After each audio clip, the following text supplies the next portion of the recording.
అదేవిధంగా నేను పెద్ద ట్రబుల్ షూటర్ అంటారు. ట్రబుల్ షూటర్ కాదు, ఈజ్ అ బబుల్ షూటర్. ఆయన ఏంటంటే ట్రబుల్ ఆయనే క్రియేట్ చేస్తాడు, చేసి నేనే సాల్వ్ చేసినట్టు నటిస్తాడు.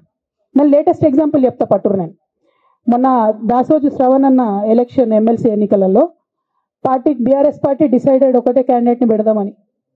కానీ హరీష్ రావు గారు ఇంటర్నల్గా బీజేపీ వాళ్ళతో మాట్లాడుకొని ఏం చెప్తారంటే, మీ దగ్గర నుంచి ఒక క్యాండిడేట్ని ఇవ్వండి, నేను మామయ్యని కన్విన్స్ చేసి రెండో క్యాండిడేట్కి పెట్టిస్తా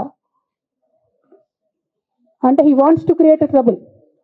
ఈ క్రైసిస్లో ఆల్రెడీ మన పార్టీలోకి వెళ్ళి 10 మంది ఎమ్మెల్యేలు వెళ్ళిపోయినాక, 38 మందిలో 10 మంది పోయినాక నువ్వు ఇంకో సెకండ్ క్యాండిడేట్ని పెడితే ఎంత కన్ఫ్యూజన్ అవుతుంది? ఎవరెవరు ఎటెట్ ఓట్లు వేస్తారు? అంటే హార్స్ ట్రేడింగ్కి ఈయన ట్రబుల్ షూటర్ గారు ట్రబుల్ని ఓపెన్ చేస్తారు అన్నట్టు. నాకెందుకో లక్కీగా ఒక బీజేపీ ఎమ్మెల్యే గారు ఫోన్ చేసి, అక్క మరి పెద్దసారి పర్మిషన్ ఉందా హరీష్ అని ఇట్లా అంటున్నారంటే, నేను డైరెక్ట్ పెద్దసారికే ఫోన్ చేసి నాన్న మరి ఇట్లా అంటున్నారు, మనం సెకండ్ క్యాండిడేట్కి పర్మిషన్ ఇస్తారంటే, nothing doing, only Shravan will get elected, ఎవరు చెప్పారు మీకు అని. అంటే నేను ఆ విషయం వెంటనే అటువైపు కన్వే చేసిన, లేదండి మాకు అట్లాంటి ఆలోచన లేదు.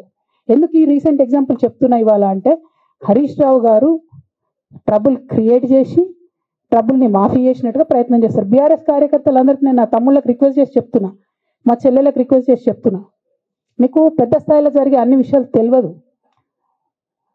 తెలియకుండా అందరూ మన వెల్ విషయర్స్ అనుకుంటారు. అది మీ తప్పు కాదు, ఎందుకంటే కేసీఆర్ సార్ అంత ఓపెన్ మైండ్తో ఓపెన్ హార్ట్తో ఉంటారు కాబట్టి బీఆర్ఎస్లో ఉన్న అందరూ అట్లే ఉంటారు అనుకుంటారు. కానీ చాలా మందికి చాలా హిడెన్ ఎజెండాస్ ఉన్నాయి. ఒక పక్క కాంగ్రెస్తో కలిసి ఉన్నారు, ఇంకో పక్క బీజేపీతో మాట్లాడుతున్నారు, ఎటు ఎవరితో అవసరమైతే అటు మాట్లాడుతున్నారు. అదేవిధంగా 2018 ఎన్నికలలో హరీష్ రావు గారు 25 మంది ఎమ్మెల్యేలకు ఎన్నికలలో అడిషనల్ ఫండింగ్ ఇచ్చారు, పార్టీ ఇచ్చింది కాకుండా. ఏడికేలు వచ్చినాయి హరీష్ రావు గారు కానీ డబ్బులు 100% కాళేశ్వరంలో జరిగిన అవినీతి నుంచి వచ్చిన డబ్బులే. ఆయన ఆలోచన ఏం చేసిందంటే, ఏమన్నా కొద్దిగా అటు ఇటు అవుతుందేమో రిజల్ట్, నా దగ్గర ఎమ్మెల్యేస్ ఉండాలని ఆలోచన చేసి. నీకు అసలు అట్లాంటి ఆలోచన ఎందుకు వచ్చింది? నేను కట్టప్పలాంటోని కేసీఆర్ గారి దగ్గర ఉండేటోని అంటావు కదా, నీకేం అవసరం వచ్చింది ఎమ్మెల్యేస్కి సపరేట్గా ఫండింగ్ చేయడానికి? ఎవరికి తెలియదు అనుకుంటారా? ఇది ఎవరు చెప్పారు అనుకుంటారా? ప్రతి ఒక్కరు చెప్తారు ఎమ్మెల్యేస్ ఓపెన్, నా పేర్లు కూడా తెలుసు, చెప్తే బాగుండదు, ఎమ్మెల్యేలు ఇబ్బంది పడతారు. అదేవిధంగా నేను పెద్ద ట్రబుల్ షూటర్ అంటారు. ట్రబుల్ షూటర్ కాదు, ఈజ్ అ బబుల్ షూటర్. ఆయన ఏంటంటే ట్రబుల్ ఆయనే క్రియేట్ చేస్తాడు, చేసి నేనే సాల్వ్ చేసినట్టు నటిస్తాడు.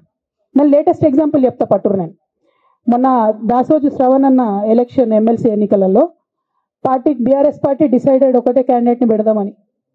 కానీ హరీష్ రావు గారు ఇంటర్నల్గా బీజేపీ వాళ్ళతో మాట్లాడుకొని ఏం చెప్తారంటే, మీ దగ్గర నుంచి ఒక క్యాండిడేట్ని ఇవ్వండి, నేను మామయ్యని కన్విన్స్ చేసి రెండో క్యాండిడేట్కి పెట్టిస్తా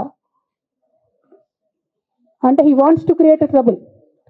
ఈ క్రైసిస్లో ఆల్రెడీ మన పార్టీలోకి వెళ్ళి 10 మంది ఎమ్మెల్యేలు వెళ్ళిపోయినాక, 38 మందిలో 10 మంది పోయినాక నువ్వు ఇంకో సెకండ్ క్యాండిడేట్ని పెడితే ఎంత కన్ఫ్యూజన్ అవుతుంది?